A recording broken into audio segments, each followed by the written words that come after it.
Nah, hari ini kita akan belajar berjalan bersama Roh Kudus. Nanti kita akan belajar fungsinya Roh Kudus di dalam kita itu apa sih? Nah, fungsi Roh Kudus di dalam kita itu apa sih? Nah, banyak orang bilang Roh Kudus nggak bisa ngomong. Ya, Tuhan tuh nggak bisa ngomong. Tuhan ngomong lewat Alkitab aja. Benar sih, benar. Alkitab itu ya isinya suara-suara Tuhan, betul. Tapi bisa nggak sih Tuhan uh, ngomong pribadi sama kita? Nah, kalau ada yang bilang nggak bisa, itu sebenarnya menurut saya itu kayak bilang Tuhan tuh bisu. Ya, sedangkan yang saya tahu, Tuhan yang saya sembah itu bukan Tuhan yang bisu, tapi dia justru pencipta mulut ya. Masa pencipta mulut? Dia tapi nggak bisa ngomong. Dan lagian fungsinya untuk apa? Dia tinggal di dalam kita kalau cuma diem doang jadi pajangan gitu kan enggak ya. Nah, Roh Kudus tinggal di dalam kita bukan untuk jadi pajangan supaya oh nih kalau pengikut Kristus keren lah pokoknya ada Roh Kudus di dalamnya enggak cuma gitu. Bukan buat keren-kerenan, bukan buat pajangan, tapi ini supaya kita bisa berjalan bersama Roh Kudus. Dia ngomong nih. Nah, dia ngomong kita harus ikutin. Nah, itu fungsi Roh Kudus di dalam kita. Jadi percuma teman-teman minggu lalu mungkin kita udah belajar ya Roh Kudus di dalam kita. Nah, tapi percuma kita kalau cuma tahu doang Roh Kudus di dalam kita, tapi kita nggak tahu Roh Kudus sebenarnya buat apa di dalam kita. Nah, Roh Kudus di dalam kita adalah untuk ini supaya kita bisa berjalan bersama Dia. Nah, hari ini saya mungkin tidak terlalu panjang mestinya, ya sepertinya sih nggak terlalu panjang. Nah, tapi kita lihat di sini, ini kisah kesukaan saya, kisah Alkitab kesukaan saya. Ini kita bisa belajar lewat Filipus, ini ya. Lewat Filipus ini kita akan belajar gimana sih kita berjalan bersama Tuhan. Oke. Nah, kemudian berkatalah seorang malaikat Tuhan kepada Filipus. Nah, stop dulu sampai sini nih. Ada kata berkatalah seorang malaikat Tuhan. Nah, biasanya kalau kita dengar cerita malaikat, Bunda Maria, ya Maria Ibu Yesus, dia didatangi malaikat, ya malaikat muncul di depan dia. Simpson, ya Simpson juga orang tuanya didatangi malaikat dan siapapun itu yang biasa kalau berhubungan dengan malaikat, biasanya dia didatangi. Tapi di sini Alkitab nggak berkata Filipus ini didatangi. Kenapa? Dia cuma berkatalah aja. Jadi bukannya muncul nih. Nah, kebayang nggak sih? Dia bisa, Filipus ini berarti ya, Filipus ini dia bisa bedain suara malaikat sama suara Roh Kudus. Nah itu sampai sekarang aja saya nggak tahu tuh bedanya gimana ya. Gimana cara bedain suara malaikat sama Roh Kudus?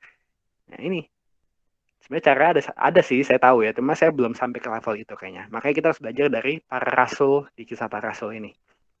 Ya, mereka seintim itu sama Roh Kudus. Sampai mereka bisa bedain suara malaikat sama suara Roh Kudus. Wow, itu wow banget ya. Bayang gak sih hidup kalau kita bisa hidup kayak gitu, kita bisa bedain suara malaikat sama suara Roh Kudus karena kita seintim itu sama Roh Kudus. Nah, berarti kita bisa ambil kesimpulan semua para rasul zaman itu mereka tuh benar-benar tahu oh Roh Kudus tuh di dalam aku, ya, di dalam mereka. Dan ya udah, ini kita harus kenali, kita harus intim banget. Ya. Kalau misalnya ada teman-teman intim sama saya, ya teman-teman intim banget sama saya, kenal banget sama Andreas Mario. Lalu tiba-tiba ada cowok lain yang suaranya mirip-mirip sama suara saya nih. Teman-teman pasti bisa tahu bedanya. Ya. Karena kenapa? Teman-teman kenal suara saya, teman-teman intim sama saya, udah kenal banget lah. Jadi mau ada cowok lain suaranya mirip banget sama saya pun teman-teman bisa tahu oh itu bukan Andreas Mario, itu cuma mirip doang. Nah, kira-kira kayak gitu. Seintim itu. Ya. Jadi kita pertama tahu Filipus seintim itu sama Roh Kudus sampai dia bisa bedain suara malaikat dengan suara Roh Kudus. Karena di sini malaikat nggak munculin mukanya loh ya. Malaikatnya cuma ngomong doang, berkatalah doang. Nah, bangunlah dan berangkatlah ke sebelah selatan menurut jalan yang turun dari Yerusalem ke Gaza. Jalan itu jalan yang sunyi. Nah, kalau misalnya teman-teman dapat suara, datengin jalan yang kosong itu. Kalau saya setidaknya, kalau saya akan mikir ngapain saya ke jalan yang kosong? Nggak ada kerjaan emang ya. Ya, tapi Filipus kita lihat lalu berangkatlah Filipus. Di sini kita nggak Alkitab setidaknya nggak mencatat Filipus ini protes ngapain Tuhan aku harus ke jalan yang kosong. Emang aku nggak ada kerjaan lain. Nah misal begitu. Tapi Filipus nggak ngomong kayak gitu. Intinya apa? Intinya adalah Filipus ya, taat aja. Dia dengar Tuhan ngomong suruh bangunlah dan berangkatlah, ya udah dia jalanin aja. Nggak pakai protes kenapa Tuhan, emang ada apa nanti di sana, enggak, dia jalanin aja, ya langsung dilakuin, ya lalu berangkatlah Filipus, dia langsung dikerjain, ya dia taat banget nih. Adalah seorang Etiopia seorang sida-sida pembesar dan kepala pembendaharaan Sri Kandake, Ratu Negeri Ethiopia, yang pergi ke Yerusalem untuk beribadah. Sekarang orang itu sedang dalam perjalanan pulang dan duduk dalam keretanya sambil membaca kitab Nabi Yesaya. Nextnya, lalu kata roh kepada Filipus. Nah ini, dia tahu ya, dia bisa ngomong di sini kata roh, padahal sebelumnya kata malaikat Tuhan. Wah, dia jadi bisa bedain banget tuh suara malaikat Tuhan sama suara roh. Wah, itu seintim apa sama Roh Kudus. Nah, saya juga punya kerinduan, saya bisa kayak gitu ya, sama kayak Filipus. Saya nggak tahu teman-teman pengen atau enggak. Kalau saya sih pengen banget kayak gitu. Lalu kata roh kepada Filipus, pergilah ke situ dan dekatilah kereta itu. Ya, Filipus segera ke situ dan mendengar sida-sida itu sedang membaca kitab Nabi Yesaya. Kata Filipus, mengertikah Tuhan apa yang Tuhan baca itu? Jawabnya, bagaimanakah aku dapat mengerti kalau tidak ada yang membimbing aku? Lalu ia meminta Filipus naik dan duduk di sampingnya. Nah, kalau dilanjutin panjang, intinya Filipus jelasin apa yang dia baca, ya kitab Nabi Yesaya itu, ya kitab Nabi Yesaya ini, ya yang sida-sida ini ngerti dia baca apa, tapi Filipus akhirnya jelasin dan akhirnya sida-sida Ethiopia ini kenal Tuhan. Nah, bayangin nggak sih urutannya adalah Filipus taat dulu nih, ya dia taat dulu, nggak pakai kompromi. Bayangin nggak sih kalau misalnya si Filipus ini pas dengerin ini, pas denger kalimat ini, si Filipus ini bilang, aduh, jangan sekarang ya Tuhan, aku nggak yakin nih kayak kau suruh aku ke sana, besok-besok aja deh. Nah, kalau besok-besok aja, ya Filipus bilang besok-besok aja deh Tuhan perginya, dia mungkin nggak akan ketemu Ethiopia ini. Ya, Etiopianya mungkin apa sida-sida ini mungkin udah nyampe ke Yerusalem. Nah, Filipus mungkin nggak ketemu sama Ethiopia ini dan akhirnya sida-sida ini bisa aja nggak kenal Tuhan kalau dia nggak ketemu Filipus, kalau Filipus nggak taat dari awal.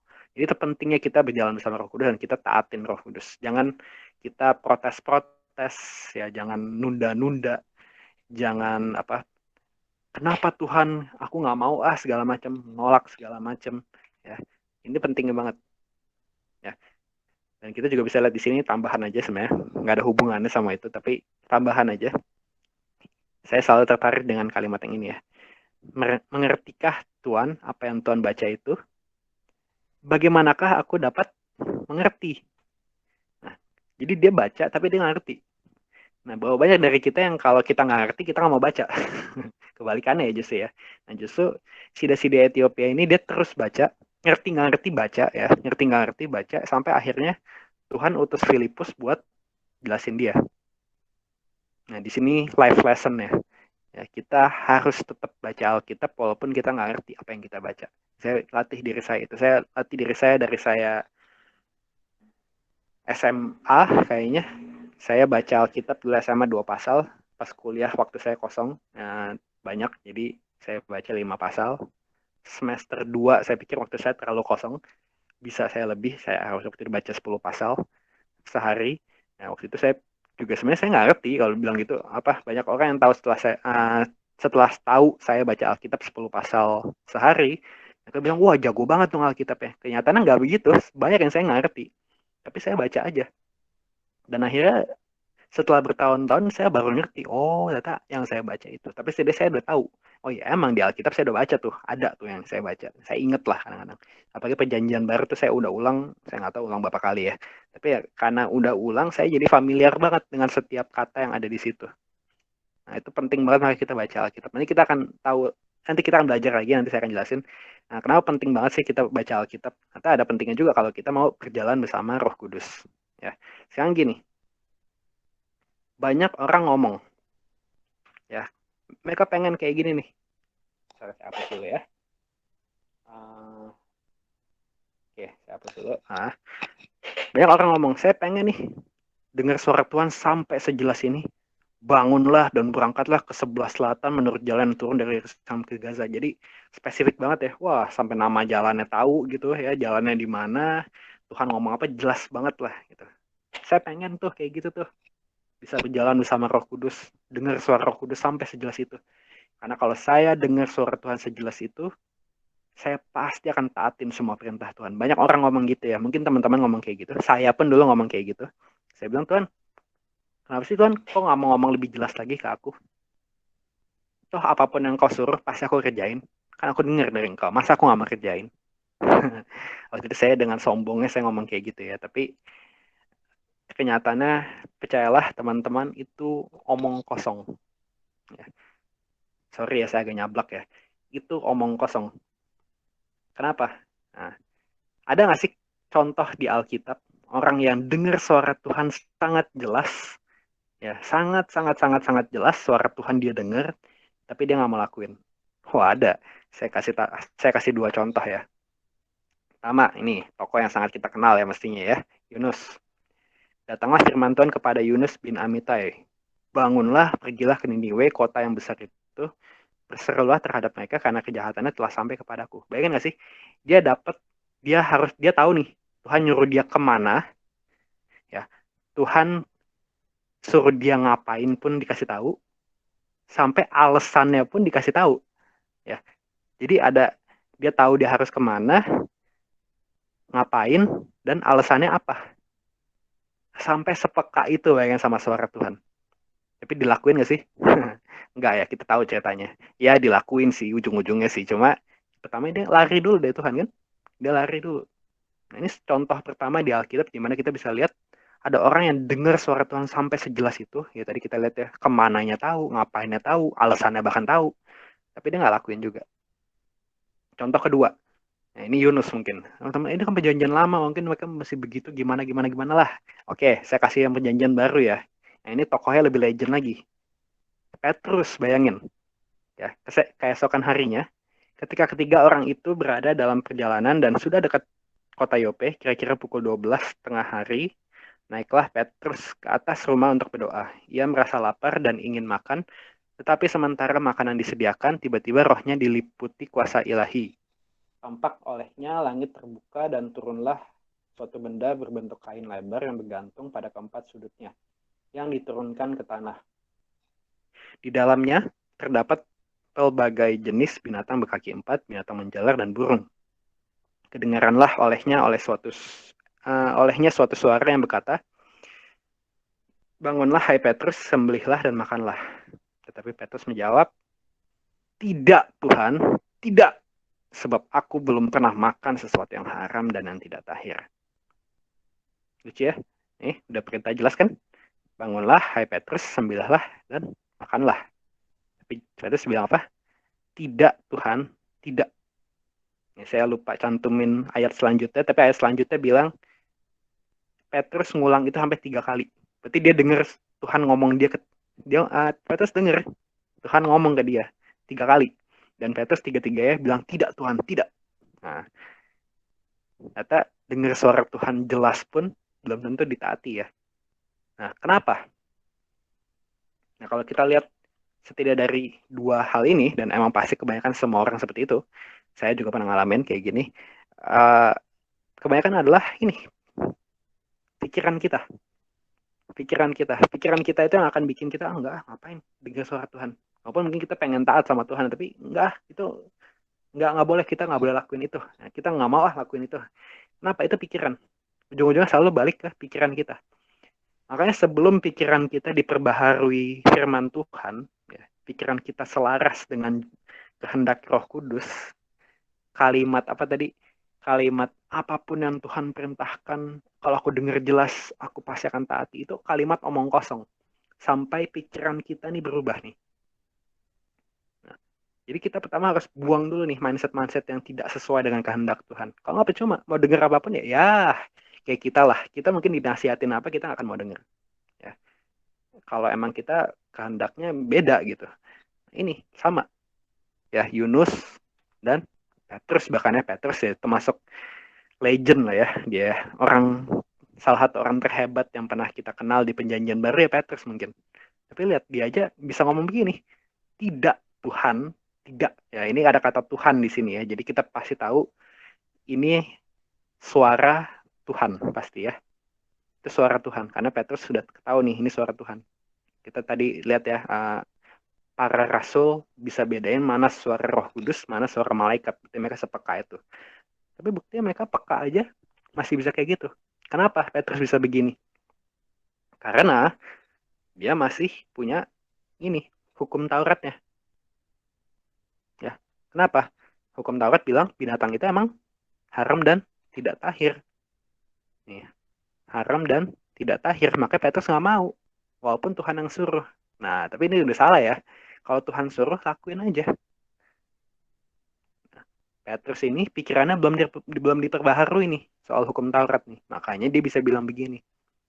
Nah, jadi kalau kita mau berjalan bersama Roh Kudus, pertama kita harus perbaharui dulu nih pikiran kita. Karena percuma, ya, percuma pikiran kita nggak berubah, kita mau dengar suara Tuhan sejelas apapun kita nggak akan taatin juga, ya. Jadi mending nggak usah minta aja gitu. Malah kadang-kadang ya uh, pasti kita menyakiti hati Tuhan lah ya kalau kita dengar suara Tuhan tapi kita nggak mau taatin. Ya, teman-teman bisa datang ke saya, Kak Andreas, saya mau minta apa nasihat nih begini nih, terus saya bilang nasihat, teman-teman enggak, bodo amat ah, nasihat apaan tuh, nah misalnya kayak gitu, saya sakit hati loh mestinya sih saya sakit hati, ya normalnya orang sakit hati lah gitu kan. Nah, Tuhan juga pasti, ya kita menyakiti hati Tuhan lah, ya kita pasti menyakiti hati Tuhan ketika kita dengar suaranya segitu jelasnya tapi kita nggak mau taatin. Nah, ini kuncinya. Pertama kita harus menyelaraskan menyambungkan, me, mengkonek ya, apa sih? Menyelaraskan ya, ingat lah ya bahasa itu, saya nggak tahu bahasa itu apa. Menyelaraskan pikiran kita sama kehendak Tuhan. Kalau nggak percuma kita mau dengar suara Tuhan sejelas apapun. Oke, jadi pertama ini kuncinya. Nah, terus Tuhan bisa bicara lewat kita. Tuhan bisa berbicara sama kita lewat apa aja sih? Nah, ini mungkin yang paling seru ya. Ini jarang mungkin dibahas di gereja mungkin. Nah, tapi biarkan hari ini saya mau teman-teman mulai buka hati. Ayo kita belajar dengar Tuhan bicara. Ya. Pertama, lewat suara audible. Audible itu apa sih? Audible itu ya kita benar-benar dengar di kuping nih. Jelas banget kayak ada orang ngomong di sebelah kita. Nah, itu audible, audio ya. Audible. Bisa nggak sih Tuhan zaman sekarang kayak gitu? Siapa bilang nggak bisa? Bisa kok. Saya tahu panggilan saya begitu. Saya tahu panggilan saya karena waktu itu saya punya pengalaman, bukan punya pengalaman ya. Saya dulu punya mindset cuma orang gila yang mau jadi pendeta, hamba Tuhan dan penginjil, apapun itulah, ya, pengkhotbah segala macam. Cuma orang gila itu. Nah, saya punya mindset kayak gitu. Tiba-tiba waktu saya dilawat Tuhan, saya dengar jelas di kuping saya, kamu akan aku pakai jadi penginjil. Nah, saya shock. Saya shock banget. Karena itu di luar pikiran saya. Oh, saya bilang cuma orang gila yang mau jadi kayak gitu. Tiba-tiba saya dengar itu sendiri. Saya bilang nggak mungkin Tuhan. Aku nggak mungkin jadi kayak gitu. Beberapa bulan setelah itu, ya, beberapa bulan setelah saya dengar di kuping saya, ada 5 orang hamba Tuhan yang nggak kenal saya sama sekali, bilang, kamu siap-siap. Tuhan mau pakai kamu jadi hamba Tuhan. Wah, itu 5 orang yang beda ya. Nggak kenal saya sama sekali. Pertama kali ketemu langsung ngomong kayak gitu. Mereka dapat dari Tuhan. Mereka juga dengar dari Tuhan, Andreas Mario akan dipakai sebagai penginjil, pengkhotbah gitu.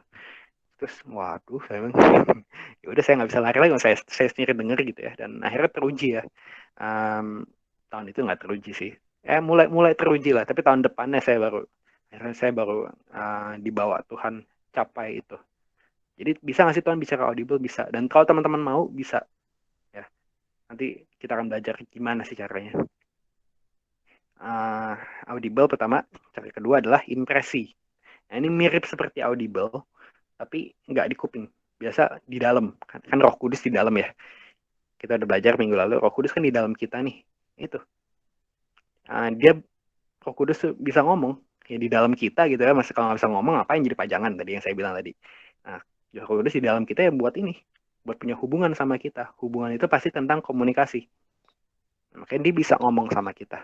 Ya, Roh Kudus bisa ngomong sama kita. Roh Kudus bisa ngomong sama kita, tapi terkadang kalau impresi ini mirip banget sama suara hati. Nah, jadi PR-nya, ya, hal yang perlu kita perhatikan adalah kita harus bisa bedain mana suara Roh Kudus, mana suara hati. Susah itu. Susah kenapa? Karena itu. Pertama, kita harus buang dulu nih suara-suara kedagingan kita.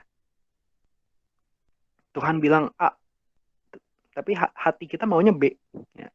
Nah, kesannya suara hati kita nanti akan terdengar seperti suara Tuhan. Itu bahaya tuh. Ya, kita menganggap suara hati kita sebagai suara Tuhan itu bahaya. Nah, makanya kuncinya adalah kita buang dulu semua keegoan kita, semua kedagingan kita. Kita matiin dulu tuh kedagingan-kedagingan kita. Kalau enggak, ya itu bahaya. Kita akan seakan-akan mendengar suara hati kita seperti suara Tuhan. Nah, itu bahaya banget. Kita harus belajar itu, melatih, membuang, ya, kalau bahasanya lagu Frankie Kuncoro gitu ya, ku lepas semua hakku untuk, ya tahu kan lagu itu ya, ku lepas semua hakku untuk mengenal kehendaknya di hidupku. Nah itu, kita harus melepas semua hak kita sebagai manusia karena kita udah jadi hamba Tuhan ya. Siapapun kita pasti dipanggil jadi hamba Tuhan. Ya, teman-teman semua itu hamba Tuhan. Ya, semua pengikut Kristus adalah hamba Tuhan. Jadi kita harus buang semua hak kita supaya ini suara Roh Kudus terdengar lebih jelas lagi. Ya. Yang ketiga, selain itu bisa juga lewat ayat Alkitab. Nah, makanya tadi kenapa penting banget kita ngerti-ngerti baca aja ya. Nanti suatu saat Tuhan bisa pakai ayat-ayat Alkitab untuk menegur kita. Ya, Roh Kudus bisa mengingatkan kita ayat Alkitab. Nah, masalahnya kalau kita nggak pernah baca ayat Alkitab, kita nggak pernah baca Alkitab sama sekali, kita mau diingetin apa? Nah, kalau kita mau diingetin sesuatu, kita harus tahu dulu. Makanya baca, ngerti-ngerti baca aja. Ya, nanti Roh Kudus akan ingetin. Ya, ini penting, maka baca Alkitab. Nah, setelah saya tahu ini, maka ini alasan saya mau baca Alkitab gila-gilaan ya, karena saya tahu ini. Gitu. Nah, saya berharap ya Roh Kudus terus ingetin saya ayat Alkitab. Ketika saya mau aneh-aneh, muncul ayat. Ya, diingetin Tuhan ayat ini. Apa ya? Misal ketika saya mau marah, diingetin ayat. Jangan biarkan amarahmu, biarlah amarahmu padam sebelum matahari terbenam. Nah itu saya sering banget tuh kayak gitu. Nah, ini penting banget maka kita baca ayat Alkitab. Ya, ketika saya lagi sedih, semangat yang patah mengiringkan tulang, nah itu saya juga diingetin. Nah itu penting lah. Atau kasus ekstrim di mana dulu saya uh, hampir dimasukkan penjara karena difitnah. Ya, ya saya bisa masuk penjara waktu itu. Karena dijahatin seorang oknum yang fitnah saya. Waktu itu saya lagi kuliah semester 7. Ya, saya udah kuliah semester 7 waktu itu dan saya hampir difitnah. Ya, mau udah difitnah sih ya, tapi hampir dibawa ke pengadilan bisa-bisa itu. Dan kalau saya dibawa ke pengadilan, saya ya itu udah nggak netral waktu itu kasusnya, udah difitnah, benar-benar parah sih itu. Nah itu kalau saya sampai masuk penjara, berarti kuliah saya sia-sia. Semester 7 gitu, udah mau lulus. Masuk penjara kan kuliah jadi batal. Nah, waktu itu saya nangis tuh sama Tuhan. Saya nangis, Tuhan aku gimana kayak gini, aku nggak bisa apa lagi. Nah, tapi waktu itu Tuhan ingetin saya ayat Alkitab. Ini mungkin teman-teman tahu, mungkin teman-teman juga nggak tahu. Saya diingetin Tuhan cerita Daud ketika penasihatnya mau mau melawan dia ya, mau berkhianat kepada Daud. Jadi Daud kan raja tuh, dia punya penasihat raja, pinter banget orangnya, strategik banget ya. Dan itu namanya Ahitofel ya. Waktu itu Daud tahu, wah Ahitofel ini mau bikin rencana buat melawan dia nih. Akhirnya Daud doa kayak gini, gagalkanlah rencana Ahitofel ya Tuhan. Nah saya diingetin ayat itu, gagalkanlah rencana yang jahat itu Tuhan. Seperti Daud berdoa menggagalkan rencana Ahitofel. Nah itu saya diingetin ayat itu. Makanya saat itu juga, saat saya diingetin ayat itu, saya tahu, wah saya nggak akan kenapa-napa. Dan benar, sampai sekarang saya nggak kenapa-napa kan. Nah, saya belum masuk penjara, dan kelihatan nggak akan masuk penjara juga. Kasusnya udah lama. Tapi ya itu, Tuhan bisa ingetin kita ayat Alkitab untuk berbicara. Ya. Terus bisa juga lewat penglihatan, seperti Petrus tadi ya, dapat penglihatan. Ini ya penglihatan ya bisa kita lihat kayak gambar, foto, atau bisa juga kita lihat seperti film. Ya, kita kayak lihat ada film gitu ya. Tuhan kasih lihat apa. Itu Bisa, dan mungkin kadang-kadang itu kalau dapetin ya Tuhan bicara, tapi bisa juga ada orang yang punya karunia khusus, dia bisa lihat alam roh. Ya, dia bisa lihat ada roh jahat di situ, dia bisa lihat ada malaikat di situ, itu bisa. Ya, emang itu karunia khusus, ya. Lalu Tuhan juga bisa lewat mimpi. Tuhan bisa juga bicara lewat mimpi, bukan karena, sorry. Tuhan bisa bicara lewat mimpi, maksudnya ini mimpi itu ya itu ya, kalau kita tidur kita dapat mimpi ya, bukan mimpi dalam arti visi, bukan, tapi mimpi ya. Kalau kita tidur Tuhan ngomong. Setahu saya ada di sini yang bisa, ya bukan setahu saya sih, emang ada di sini yang bisa, dan itu emang bisa gitu ya. Ada teman saya yang dia mungkin nggak bisa dengar Tuhan secara audible, nggak bisa dengar secara impresi, nggak bisa penglihatan juga, tapi setiap kali dia dapat mimpi, itu Tuhan ngomong lewat mimpi dan itu benar terjadi gitu yang dia lihat di mimpinya. Itu juga karunia. Ya, Tuhan bisa bicara lewat mimpi juga. Lalu yang terakhir, yang jarang orang perhatikan adalah Tuhan bisa bicara lewat otoritas rohani kita. Ini Tuhan bisa bicara lewat otoritas rohani kita. Makanya kita harus peka ya. Tapi dalam catatan ya, ini harus sesuai firman Tuhan. Ya, jadi banyak kasus-kasus, kalau teman-teman tahu pendeta-pendeta cabul ya, itu di berita-berita kan banyak tuh kasus pendeta mencabuli jemaat, pendeta mesum mengajak jemaat berzinah segala macam ya, itu kebanyak kejadian kayak gitu. Itu karena itu mereka mengaku-ngaku Tuhan bicara ke saya, kamu harus tidur sama saya. Ya itu udah nggak sesuai firman Tuhan, itu udah melanggar kan. Tuhan bilang jangan berzinah. Ya kalau kayak gitu kita nggak usah turutin. Ya itu nggak usah turutin. Atau misalnya ya Tuhan bilang kamu harus menceraikan suamimu untuk hidup bersama saya. Nah itu juga udah pasti ngaco lah ya kayak gitu ya. Nah itu nggak perlu kita dengerin yang kayak gitu. Tapi kalau misalnya cuma Tuhan kayak ngomong ke saya, kamu harus saya utus ke bagian ini nih, kamu harus melayani ini. Ya udah, ikutin aja gitu. Oke, ini cara Tuhan berbicara. Nah, tapi ada satu hal ya. Terkadang Tuhan juga bisa bicara lewat kondisi. Nah, ini saya nggak masukin di sini. Kenapa? Karena menurut saya kondisi kita nggak terlalu bisa bilang kondisi itu adalah suara Tuhan. Ya, cara Tuhan berbicara pada kita. Kenapa? Nih saya kasih ayat ini ya. Nih.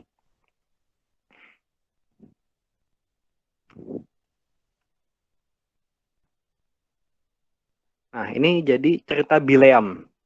Nah, kita akan belajar bener gak sih kondisi itu bisa sebenarnya suara Tuhan. Ini bisa sih ya, sebenarnya saya nggak bilang nggak bisa. Cuma bahayanya ya seperti Bileam ini. Nih kita lihat ya. Raja ini mengirim utusan kepada Bileam bin Beor. Jadi raja ini pertama dia takut ya, supaya nggak bingung, supaya nggak panjang juga. Raja ini dia takut sama bangsa Israel. Ya. Jadi makanya dia kirim utusan kepada Bileam bin Beor. Ini nabi, ya, tapi masih diragukan dia itu nabi Tuhan atau bukan. Ya, jadi dia kirim utusan kepada Bileam bin Beor ke Petor yang di tepi sungai Efrat, ke negeri teman-teman sebangsanya, untuk memanggil dia dengan pesan, ketahuilah ada suatu bangsa keluar dari Mesir, sungguh sampai tertutup permukaan bumi olehnya dan mereka sedang berkemah di depanku. Nah dia ketakutan tuh, wah ada bangsa Israel nih, dia yang kalahin bangsa Mesir. Nah karena itu datanglah dan kutuk bangsa itu bagiku, sebab mereka lebih kuat daripadaku. Nah dia ketakutan ya. Mungkin aku sanggup mengalahkannya dan menghalaunya dari negeri ini, sebab aku tahu siapa yang kau berkati, dia beroleh berkat, dan siapa yang kau kutuk, dia kena kutuk. Nah, ini maksudnya Bileam. Jadi ternyata Bileam punya karunia khusus nih. Siapa yang dia berkati, dia pasti akan dapat berkat, dan siapa yang kau kutuk, dia kena kutuk. Lalu berangkatlah para tua-tua Moab dan para tua-tua Midian dengan membawa di tangannya upah penenung. Ya, ini jadi dibawain duit gitu ya, buat Bileam. Setelah mereka sampai kepada Bileam, disampaikanlah kepadanya pesan Balak. Lalu berkatalah Bileam kepada mereka, bermalamlah di sini pada malam ini, maka aku akan menjawab kepadamu sesuai dengan apa yang akan difirmankan Tuhan kepadaku. Wah, ini bijak ya. Awalnya sih kita bisa lihat Bileam bijak nih. Wah, gila. Dia kayak taat banget ya, sesuai dengan apa yang akan difirmankan Tuhan kepadaku. Wow, kelihatannya keren ya. Maka tinggallah pemuka-pemuka Moab itu pada Bileam. Kemudian datanglah Allah kepada Bileam serta berfirman, siapakah orang-orang yang bersama dengan engkau itu? Dan berkatalah Bileam kepada Allah, Balak bin Zippor, Raja Moab, mengutus orang kepadaku dengan pesan, ketahuilah ada bangsa yang keluar dari Mesir dan permukaan bumi tertutup olehnya, karena itu datanglah serapahlah mereka bagiku, mungkin aku akan sanggup berperang melawan mereka dan menghalau mereka. Lalu berfirmanlah Allah kepada Bileam, janganlah engkau pergi bersama-sama dengan mereka, janganlah engkau mengutuk bangsa itu sebab mereka telah diberkati. Nah, Tuhan udah bilang nih, jangan ya, jangan pergi nih sama mereka nih, jangan kutuk ya, karena bangsa Israel itu Tuhan berkati. Ya, jadi kalau raja yang tadi ketakutan tadi, ya, raja yang ketakutan tadi nyuruh Bileam untuk ngutuk, jangan mau, ya, jangan maulah pergi sama Balak. Ya.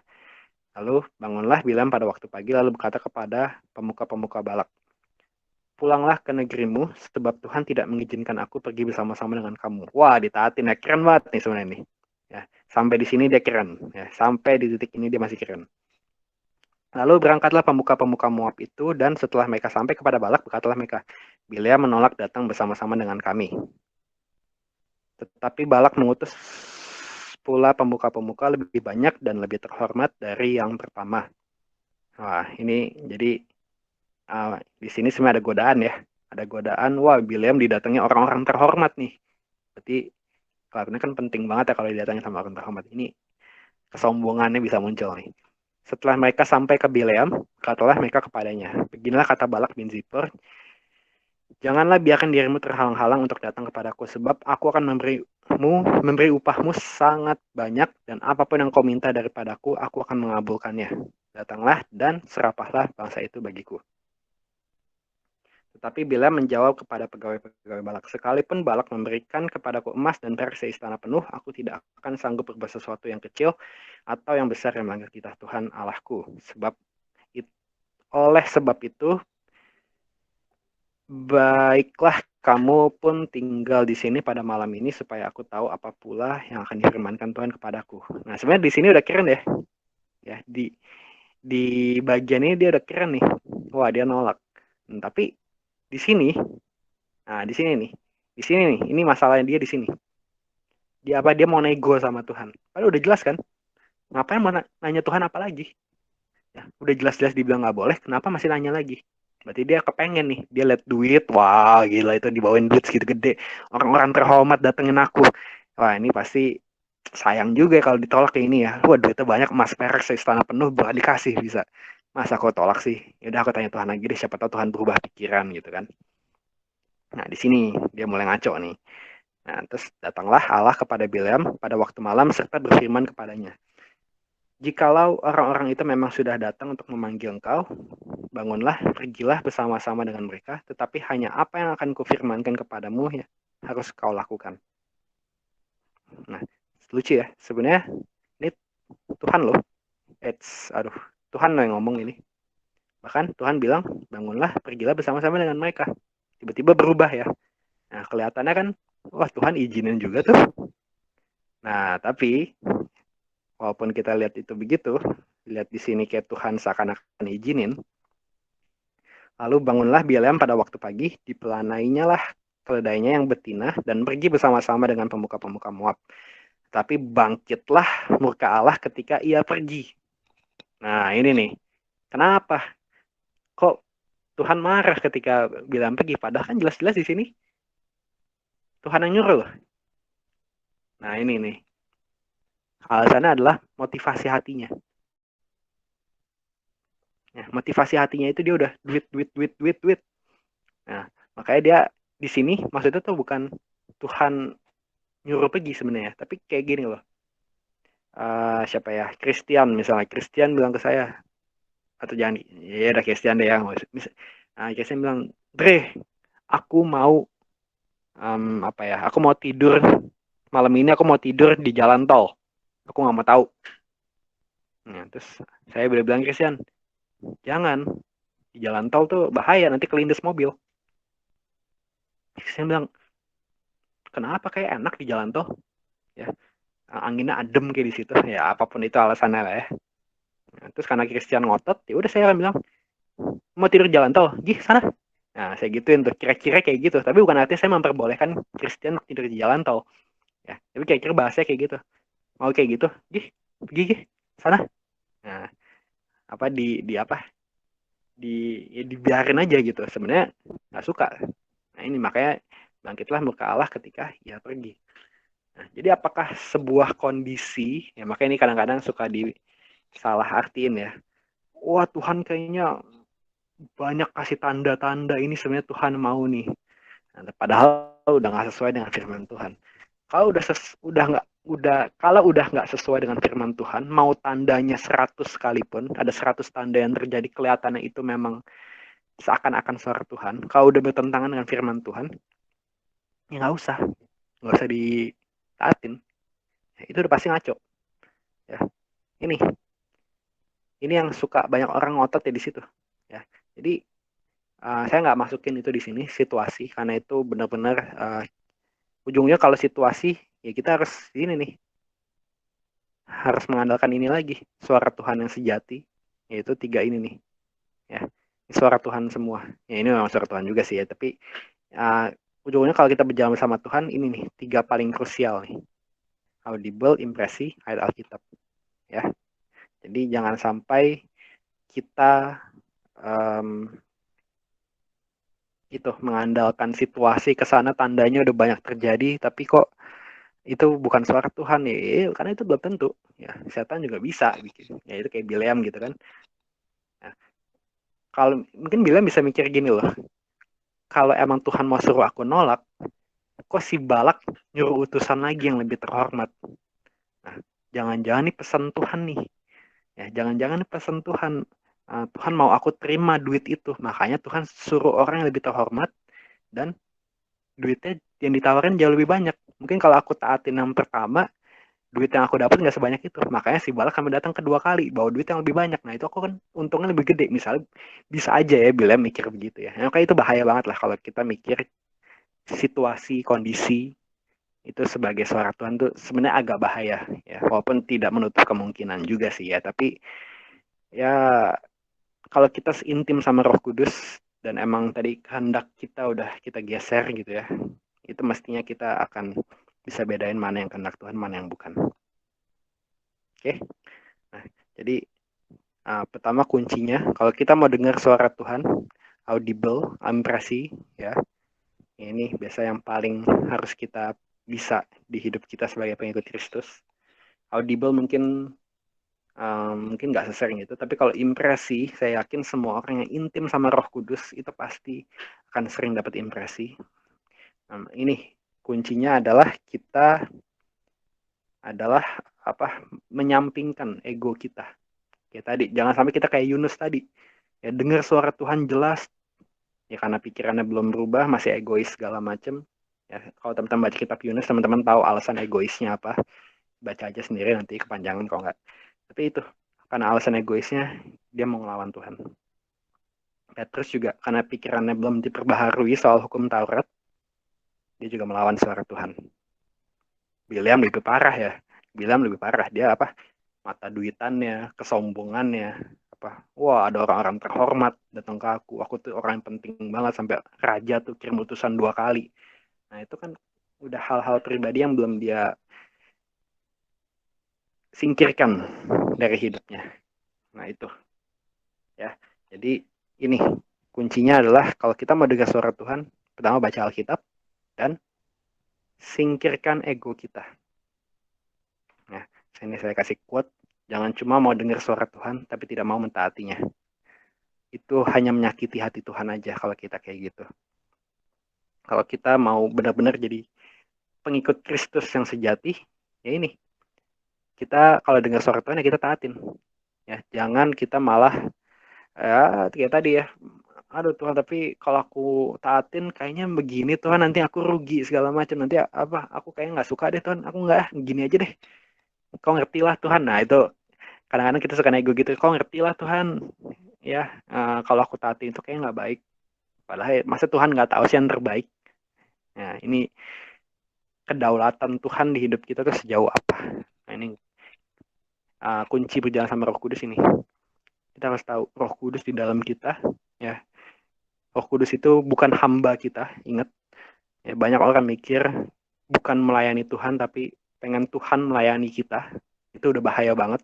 Ya, karena beda tipis kadang-kadang di mana kita melayani Tuhan dan kita minta Tuhan melayani kita itu terkadang kelihatannya bisa beda tipis. Itu bahaya banget. Ini soal kedaulatan aja. Kayak tadi lagu tadi ya, ku lepas semua hakku untuk mengenal kehendaknya itu. Kita harus lepas kehendak kita.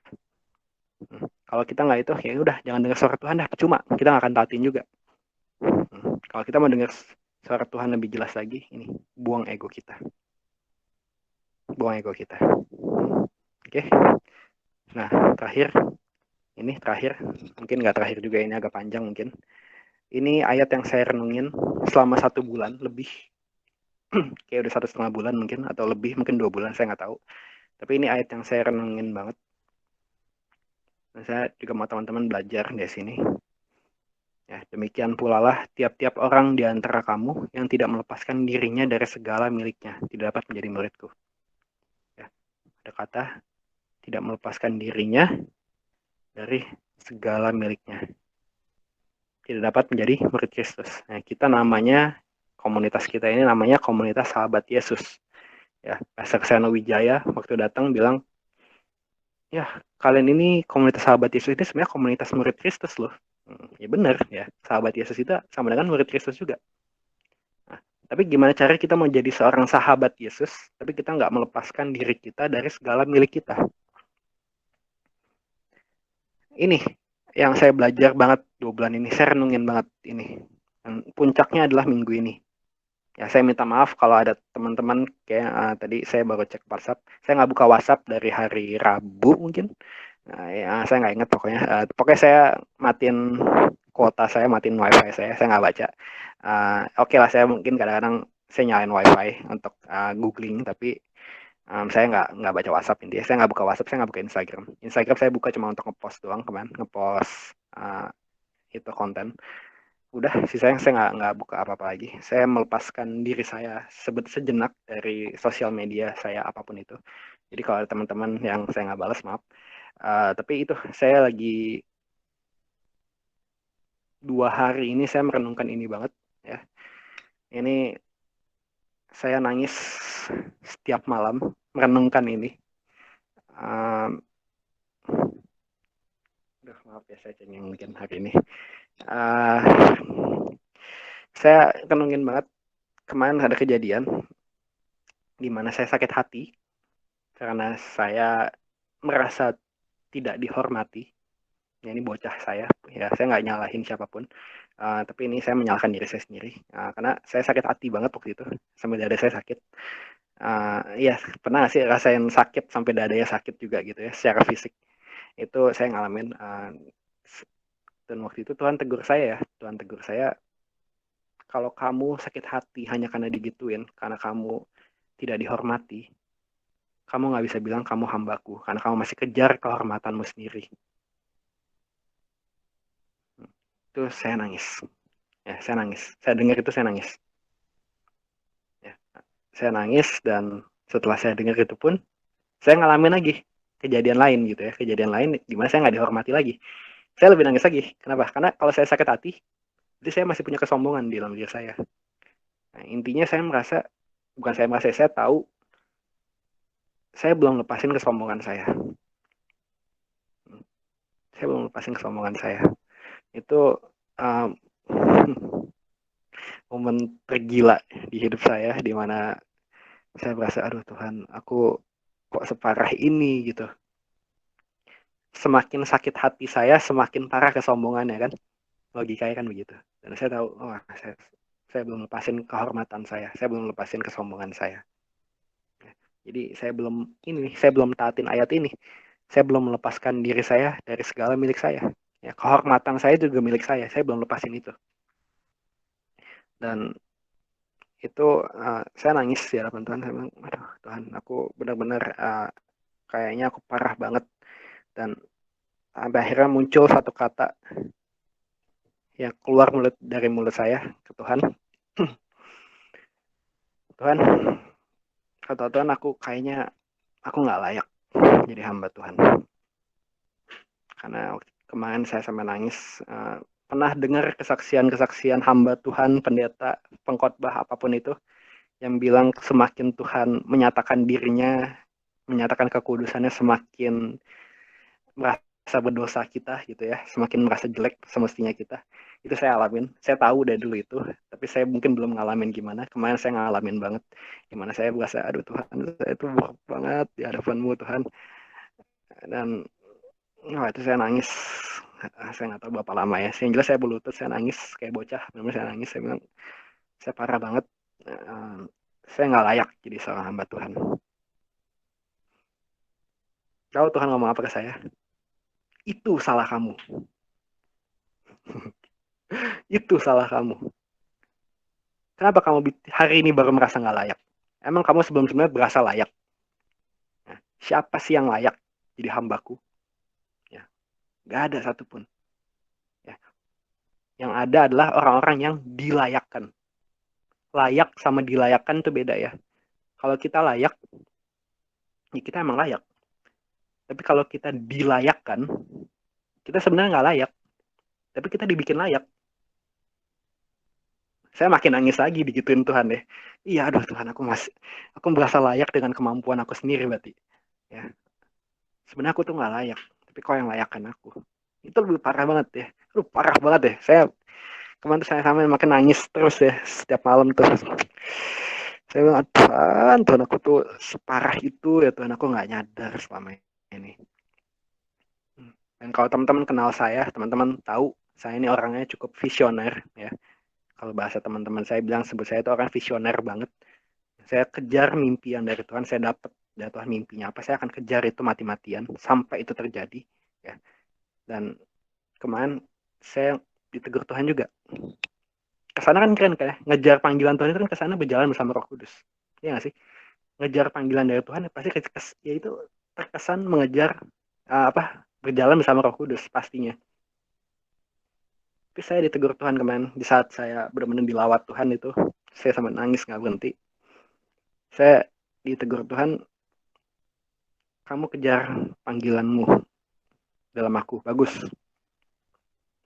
Tapi kamu tahu gak sih, aku jauh lebih concern sama kamu dikuduskan, diproses jadi serupa dengan Kristus, lebih dari kamu capai panggilan kamu. Karena kalau kamu capai panggilan kamu, tapi kamu nggak serupa dengan Kristus, kamu hanya tunggu waktu kejatuhan kamu aja. Nah, kamu akan naik hanya untuk jatuh kalau kita nggak serupa dengan Kristus. Kita, ya bukan kita, sorry, saya, ya jujur saya akui saya nggak munafik, saya nggak suka munafik. Saya akan akui terus terang, mungkin itu yang belum saya kejar banget. Ya, menjadi serupa dengan Kristus. Mungkin saya kejar visi dari Tuhan, ya saya visioner ya, tapi saya belum kejar itu. Menjadi serupa dengan Kristus itu belum jadi yang terutama di hidup saya. Dan kemarin setelah saya sadar, aduh Tuhan aku sombongnya, Tuhan ampun-ampunan. Terus saya nangis. Maaf ya kalau saya agak cengeng malam ini ya, tapi saya benar-benar kemarin tuh momen dimana saya disadarin banget sama Tuhan, aduh aku separah itu ya, separah itu. Karena saya mengejar visi tapi bukan karakter. Ya, ini fungsi kita berjalan bersama Roh Kudus saat itu juga ya. Ya, saya nggak percaya Roh Kudus cuma menuntun kita. Oh kamu harus jalan ke sini, kamu harus jalan ke sini. Enggak, saya nggak percaya. Ya itu saya percaya maksudnya. Tapi saya nggak percaya cuma itu doang. Ya, saya percaya Roh Kudus itu mau kita berjalan bersama Dia supaya kita dituntun ini. Dituntun karakter kita bisa jadi serupa dengan Kristus juga. Nah itu yang saya nggak kejar. Saya nggak tahu teman-teman gimana. Mungkin teman-teman ada yang kejar. Terus setidaknya kalau saya belum kejar itu. Ya, mungkin ya ada momen-momen di mana saya kejar itu, tapi itu belum yang jadi terutama. Nah, saya belajar kemarin, Tuhan lebih concern sama saya serupa dengan Kristus dibandingkan saya mencapai panggilan hidup saya. Karena percuma kita capai panggilan hidup kita, kita naik, tapi kalau kita nggak punya karakter Kristus, pada saat itu kita bisa jatuh. Ya, percuma. Tapi kalau kita punya karakter Kristus, ya kalau bahasanya Pastor Seno Wijaya waktu itu, dia ngomong ke saya, depan muka saya pribadi gitu ya, karisma itu akan membawa kita naik, ya kita mau naik. Tapi karakter itu adalah hal yang membuat kita bertahan di puncak tanpa karakter, ya karakter itu masih ada yang serupa dengan Kristus tadi, kita nggak akan tahan lama di puncak situ. Oh my god. Ya, jadi saya belajar di situ banget minggu ini terutama. Saya ditegur Tuhan banget. Ya, itu kelemahan saya. Ya, ternyata saya pun juga belum melepaskan diri saya. Makanya saya juga bingung kenapa saya harus khotbahin ini. Ketika saya sendiri saya belum lepas dari kesombongan saya, dari apapun itu ya. Ini saya juga bingung. Tapi harapan saya hari ini teman-teman juga bisa ngalamin apa yang saya alamin, ya, bisa melihat, aduh Tuhan, aku tuh, ya, kita semua tuh kita sebobrok itu loh di hadapan Tuhan, tapi Tuhan masih mau layakin kita, bayang gak sih? Jadi kalau kita bisa melayani Tuhan, makanya ternyata saya baru ngerti kemarin esensi kalimat pelayanan adalah anugerah. Itu saya baru ngerti minggu ini juga. Saya tahu kalimat itu, tapi saya baru ngerti 100% itu minggu ini. Ketika saya ngalamin, aduh Tuhan, Roh Kudus, Roh Kudus, aku tuh sampai separah itu ya. Tapi kau masih pakai aku. Ya. Sejujur ya, kalau kan saya belum lepasin diri saya sesuai ayat ini ya. Saya belum lepasin diri saya. Semestinya saya nggak bisa bilang saya tuh murid Kristus sebenarnya. Nah, saya juga belajar, ternyata murid Kristus semua diproses. Petrus pernah salah nggak sih? Pernah ya, dia nyangkal Tuhan Yesus. Tapi apakah dia dengan nyangkal dia bukan murid Kristus lagi? Kayak enggak ya. Dia diproses Tuhan ke situ. Mau nggak hari ini kita diproses Tuhan? Melepaskan diri kita dari apapun itu. Ya, apapun yang masih kita belum lepasin.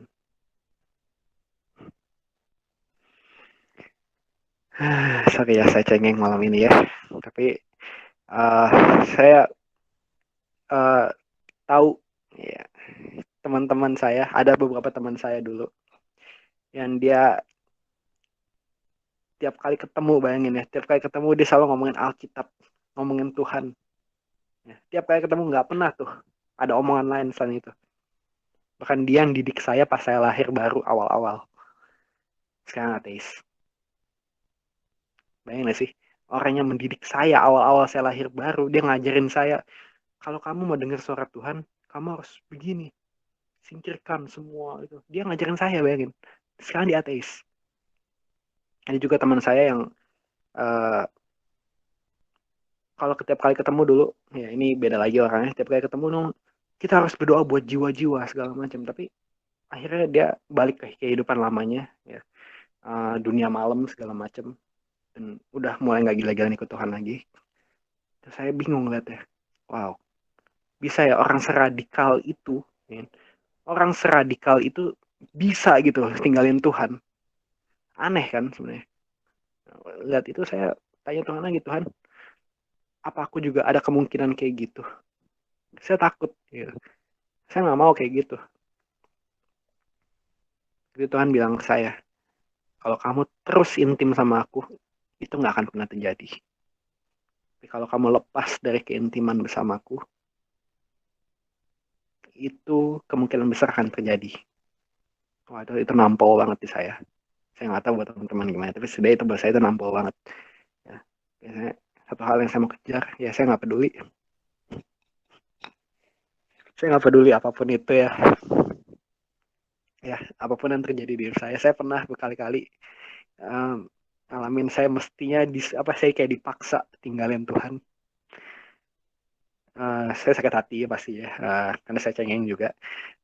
Uh, saya cuma doa ke Tuhan, Tuhan, kalau aku tinggalin kau, aku mau kemana? Ya, aku udah gak bisa kemana-mana lagi, Tuhan. Jadi kenapa aku harus tinggalin kau? Itu mungkin uh, maaf ya, sakit. Itu mungkin ya momen-momen di mana ya saya uh, benar-benar gali lagi motivasi saya ikut Tuhan apa sih? Apakah saya benar-benar menjadikan Tuhan satu-satu di hidup saya? Motivasi saya itu nggak sih ke Tuhan? Karena udah nggak ada lagi yang bisa saya kejar selain Tuhan. Karena Tuhan itu prioritas utama di hidup saya. Karena kalau kayak gitu, kita ujungnya hanya akan mengejar hal yang lain ya. Ini kunci kita mau berjalan sama Roh Kudus ini melepaskan diri kita dari segala milik kita. Ya, apapun itu, prestasi,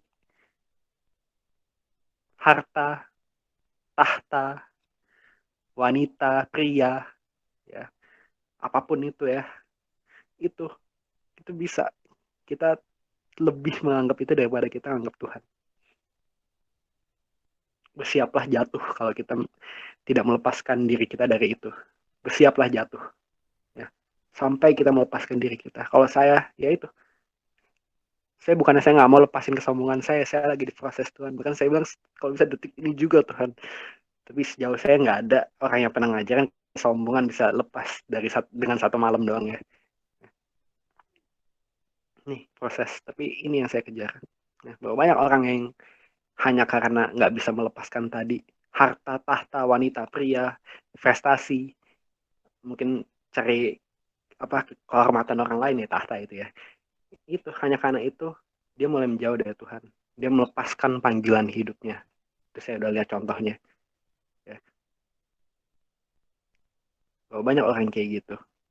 Ya, saya harap teman-teman nggak ada yang kayak gitu.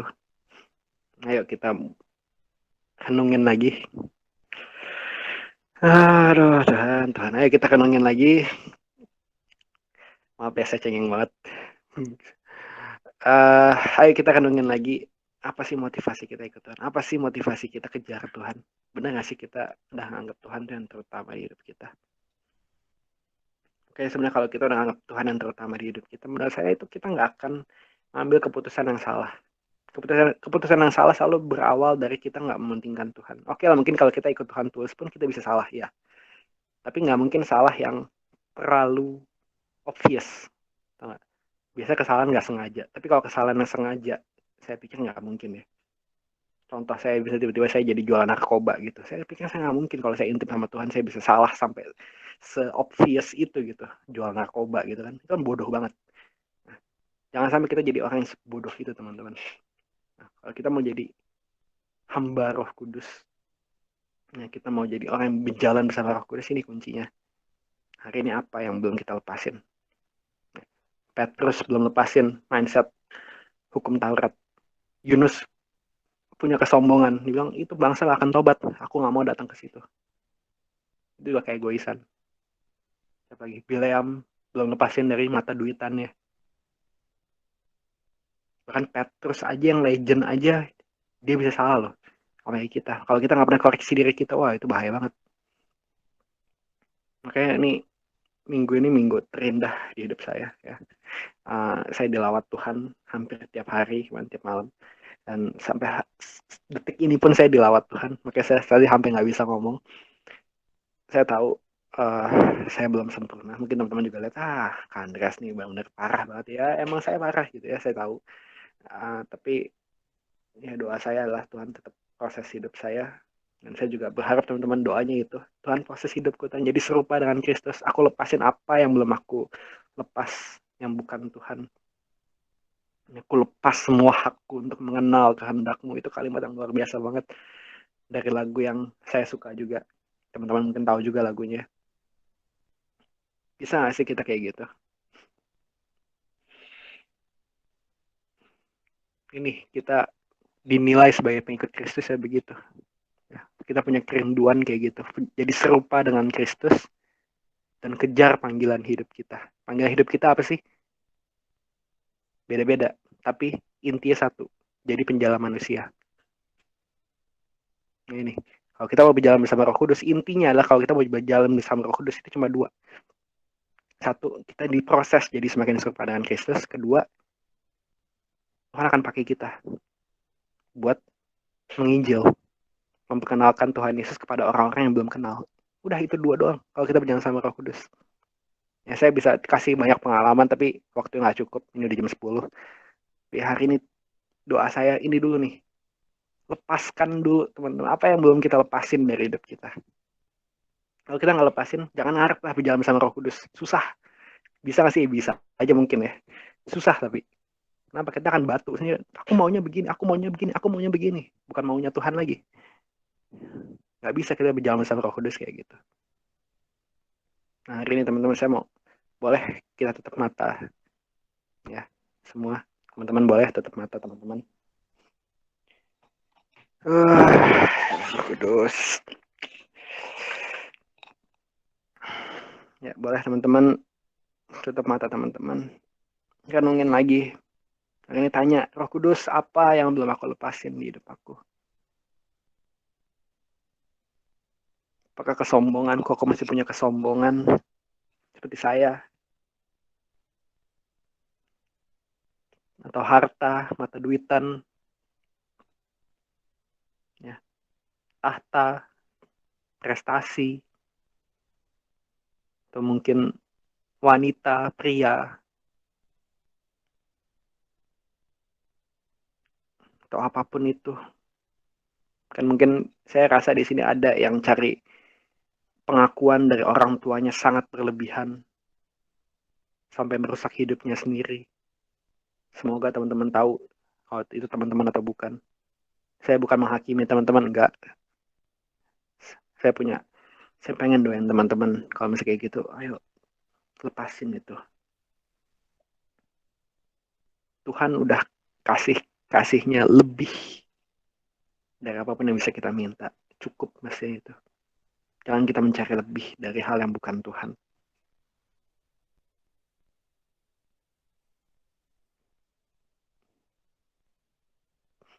Boleh nggak sih teman-teman? Ayo sebut dengan mulutmu sendiri, nggak apa-apa. Saya nggak bisa dengar juga kan teman-teman.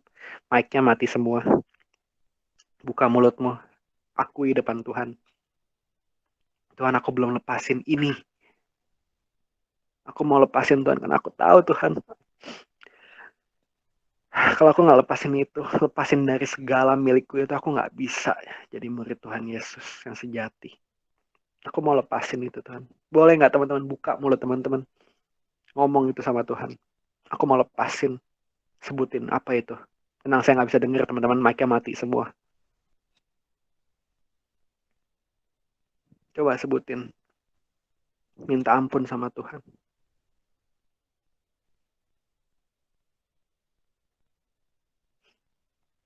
Ya Tuhan, kami nggak mau Tuhan jadi pengikut Kristus yang ngaku-ngaku pengikut Kristus Tuhan, tapi kami belum ikutin ayat ini Tuhan, Lukas 14 ayat 33 ini. Kami belum lepasin diri kita dari segala milik kita. Tapi kami bisa dengan bangga, kami ngaku-ngaku kami adalah pengikutmu Tuhan. Kami nggak mau Tuhan jadi orang kayak gitu Tuhan. Terus proses hidup kami Tuhan, Roh Kudus. Ya, ini Tuhan, kami mau belajar Tuhan, dengar suaramu lebih lagi Tuhan. Dengar suaramu lebih lagi. Kami bisa jadi semakin serupa dengan Engkau. Ya. Kau yang terus bicara Tuhan setiap detik di hidup kami. Kalau kami mulai menunjukkan karakter-karakter kami Tuhan yang gak sesuai dengan Tuhan Yesus. Kau yang ingatkan kami Tuhan, tegur kami Tuhan. Dan pastinya juga Tuhan, kau tuntun kami Tuhan untuk bisa melayani Engkau lebih lagi. Itu menjadi seorang penginjil Tuhan. Memenangkan jiwa yang belum mengenal Kristus. Kerinduan hati kami Tuhan.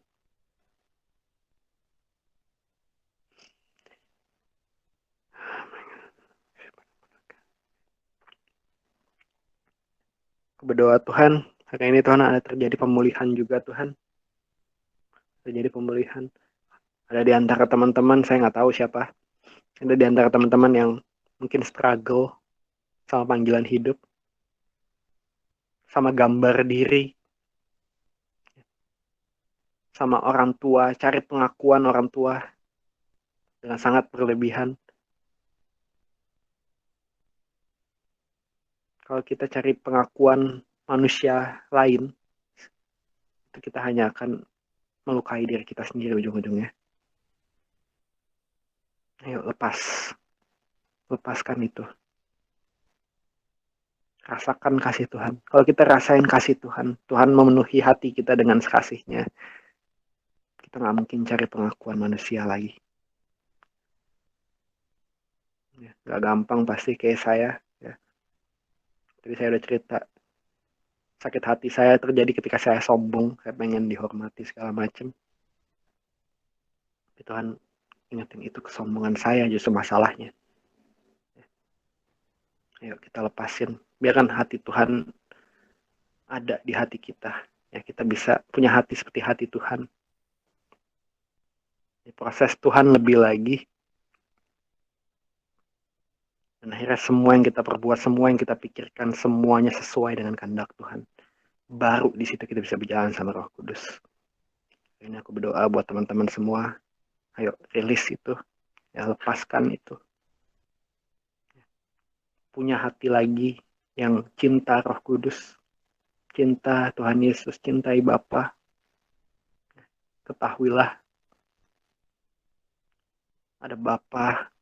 Ya, kita sebagai pengikut Kristus kita punya akses penuh untuk manggil Tuhan kita sebagai Bapa. Ya, nggak ada agama lain yang bisa. Hanya kita pengikut Kristus yang punya akses manggil Allah kita sebagai Bapa. Nah, itu luar biasa banget. Kalau kita punya hubungan dengan Bapa kita. Yuk, rasakan hari ini kasihnya Tuhan. Tuhan, kau lepaskan Tuhan. Ya, hari ini lepaskan juga Tuhan aku pribadi. Aku juga berdoa Tuhan supaya teman-teman di sini melepaskan semua juga Tuhan. Apa yang masih jadi penghalang di hidupnya untuk menjadi murid Kristus Tuhan. Entah apapun itu Tuhan.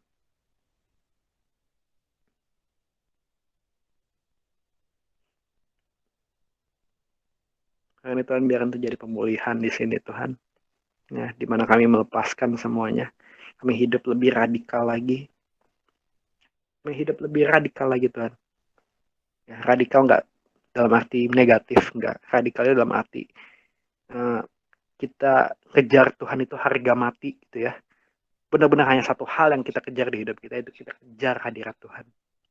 Udah, itu yang kami pengen Tuhan. Sampai itu terjadi Tuhan, proses kami Tuhan.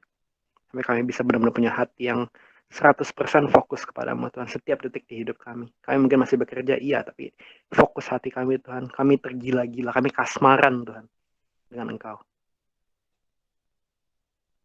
Ajari kami Tuhan, supaya kami bisa mencintai Engkau lebih lagi Tuhan. Kan hari ini Tuhan aku berdoa Tuhan, supaya semua orang yang ada di sini, yang ikut Google Meet ini Tuhan, semua yang ngalamin Tuhan seperti yang hamba alami Tuhan. Ya, kau tunjukkan kekudusan-Mu Tuhan sampai kami berasa, kami tahu Tuhan, kami separah itu Tuhan. Tapi kau masih mau mengasihi kami, itu justru luar biasa banget. Itulah Injil Tuhan. Ya, itulah alasan kau mau mati demi kami. Karena kami yang tidak layak ini, yang tidak kudus ini, kami bisa dilayakkan untuk intim dengan Engkau yang sangat kudus Tuhan.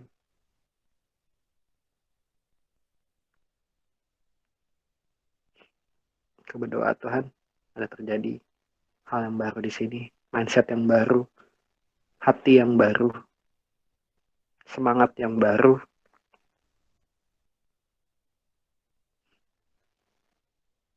Biarkan apimu menyala-nyala teman-teman. Biarkan apimu menyala-nyala.